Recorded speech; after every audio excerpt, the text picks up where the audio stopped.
इसके लिए मोदी जी को बधाई देना चाहिए। आज उन्होंने दिल्ली को दुनिया का नंबर 1 शहर बना दिया प्रदूषण में। किसी चीज में तो नंबर 1 किया उन्होंने। थानों में भेदभाव चल रहा है, उसके खिलाफ खड़े होने की हम बात करते हैं। सरकारी नौकरियों में आरक्षण का घोटाला किया जा रहा है, वो चाहे शिक्षकों की भर्ती हो।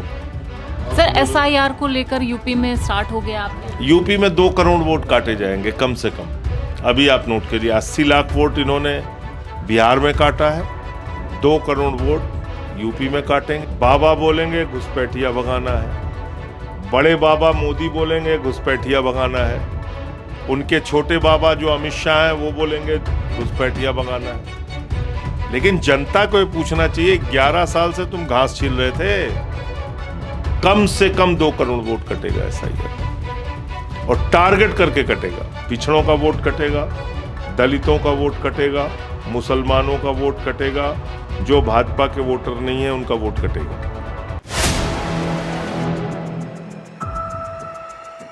ने आज प्रेस कॉन्फ्रेंस की है, जो पद यात्रा है उसमें मुद्दे क्या हैं? देखिए, इस पदयात्रा का 2 बड़ा मुद्दा है, रोजगार दो और सामाजिक न्याय दो।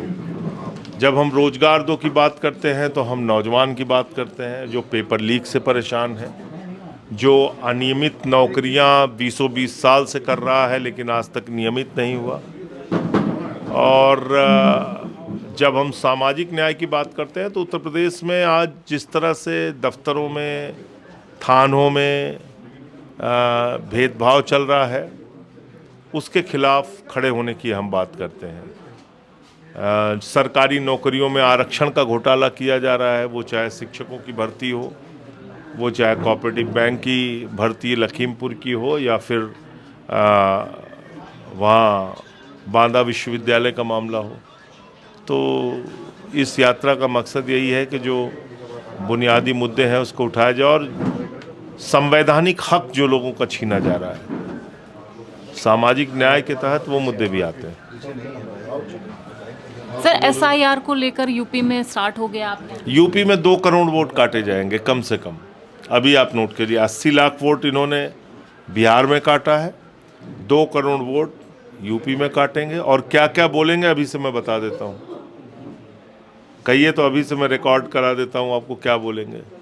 बाबा बोलेंगे घुसपैठिया भगाना है, बड़े बाबा मोदी बोलेंगे घुसपैठिया भगाना है, उनके छोटे बाबा जो अमित शाह हैं वो बोलेंगे घुसपैठिया भगाना है। लेकिन जनता को ये पूछना चाहिए, 11 साल से तुम घास छील रहे थे, कितना घुसपैठिया बिहार में भगाया, ये पूछना चाहिए। पूरे एसआईआर में 315 घुसपैठिया मिले बिहार में, मतलब विदेशी नागरिक, जिसमें 78 मुसलमान थे, बाकी नेपाल के हिंदू थे। तो आप मुझे बताइए। तो इसलिए कम से कम 2 करोड़ वोट कटेगा एसआईआर, और टारगेट करके कटेगा। पिछड़ों का वोट कटेगा, दलितों का वोट कटेगा, मुसलमानों का वोट कटेगा, जो भाजपा के वोटर नहीं है उनका वोट कटेगा। और यूपी के अंदर बंगाल का भी भाजपाई वोट देने आएगा, हरियाणा का भी भाजपाई वोट देने आएगा, महाराष्ट्र का भाजपाई भी वोट देने आएगा, बिहार का भी भाजपाई वोट देने आएगा, दिल्ली का भी भाजपाई वोट देने आएगा। आप देख लीजिएगा, यही सब होगा एसआईआर। सर, दिल्ली में AQI 500 क्रॉस कर गया, इसको कैसे देख रहे हैं? वहाँ पे तो बीजेपी की सरकार है, कहते हैं हमने स्वच्छ अभियान। इसके लिए मोदी जी को बधाई देना चाहिए। आज उन्होंने दिल्ली को दुनिया का नंबर 1 शहर बना दिया प्रदूषण में। किसी चीज़ में तो नंबर 1 किया उन्होंने, तो प्रदूषण में उन्होंने नंबर 1 बना दिया रेखा गुप्ता के साथ मिलकर। केजरीवाल साहब 10 साल में काम नहीं कर पाए, उन्होंने तो 8 महीने में रेखा गुप्ता के साथ मिलकर दिल्ली को नंबर 1 का, दुनिया का नंबर 1 का प्रदूषित शहर बना दिया। तो मोदी जी का अभिनंदन होना चाहिए। बाकी लोग सीख लें उनसे, कैसे AQI कम किया जाता है पानी छिड़क के मशीन के ऊपर। ये हो रहा है। वंदे मातरम उन्होंने कहा है कंपलसरी करेंगे योगी आदित्यनाथ। देखिए, मैं योगी आदित्यनाथ जी से कहना चाहता हूं कि उत्तर प्रदेश में जितने शिक्षा मित्र हैं वो सुरीली आवाज़ में उनको वंदे मातरम सुनाएंगे, सबको पक्का कर दीजिए। उत्तर प्रदेश के अंदर जितने भी नौजवान बेरोजगार हैं जो लाठी खा रहे हैं प्रयागराज में, यहाँ लखनऊ में, तो वो भी वंदे मातरम आपको सुनाएंगे। आप उनको नौकरी दे दीजिए, रोजगार दे दीजिए। उत्तर प्रदेश में 8-8, 10-10 घंटे बिजली कटती है। अगर योगी जी कहें जब बिजली कटे तो आप वंदे मातरम गाइए, उस वक्त हम लोग उसके लिए भी तैयार हैं। किसान को खाद की बोरी की लाइन में वो मर जाता है, तो उस दर्द को अगर वंदे मातरम से दूर कर दिया जाए, ऐसा नियम बना दें योगी जी, वो भी करेंगे सब लोग। तो इसलिए मतलब वो क्या कहना चाहते हैं, वो बहुत ज़्यादा बड़े देशभक्त हैं, या भाजपाई जो अंग्रेज़ों की दलाली करते थे वो ज़्यादा बड़े देशभक्त हैं?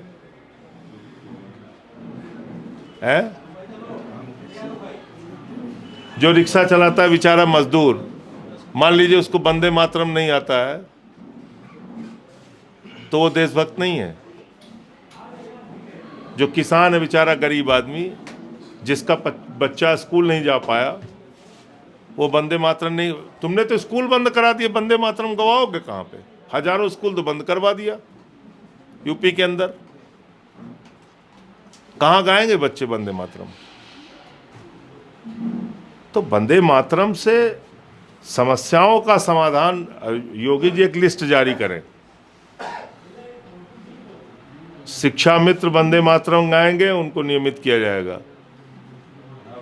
10 दिन उनको सुबह शाम रात्रि तीनों समय वंदे मातरम गाएंगे वो लोग। आपने इस प्रदेश को मजाक बना दिया है? नौकरियों का आरक्षण खा रहे हो बांदा विश्वविद्यालय में और लखीमपुर के कोऑपरेटिव बैंक में, उस पर आप बात नहीं करेंगे। पिछड़ों का, दलितों का, मुसलमानों का हक मारा जा रहा है, उस पर आप बात नहीं करेंगे। तो आप असल मुद्दे पे बात कीजिए। वंदे मातरम हम बहुत सुरीली आवाज़ में जब कहेंगे योगी जी सुना देंगे, लेकिन उसके पहले समस्या का समाधान करें। तो आम आदमी पार्टी के जो सांसद हैं संजय सिंह, वो पद यात्रा निकालेंगे और इस पद यात्रा में तमाम जो मूलभूत आवश्यकताएं हैं और जो भी ज़रूरी मुद्दे हैं वो इस पद यात्रा में उठाए जाएंगे और लोगों को इसे जोड़ा जाएगा। कैमरा पर्सन सत्यनारायण के साथ मैं हयात अब्बास, 4PM न्यूज़।